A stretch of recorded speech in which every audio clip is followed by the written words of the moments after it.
मारते जी। यहाँ इतने भी ऐसा कोई नहीं जो सा मैंने ना करे कभी, ठीक है।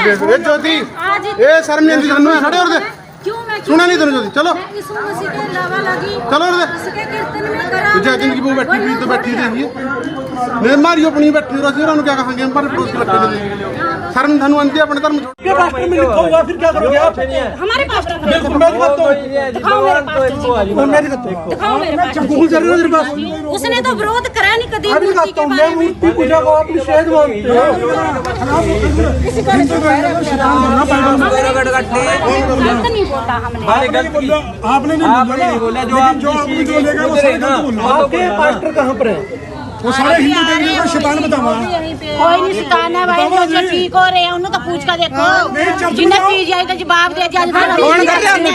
कौन कर रहा है? आज किस कर रहा है ठीक? मैं 20 साल का जवाब दे देता हूं, 25 साल की उम्र कीर्तन कर रहा है ठीक, कीर्तन कर रहा है। हां बाग डाले बजाओ जी आप सारी दुनिया को ले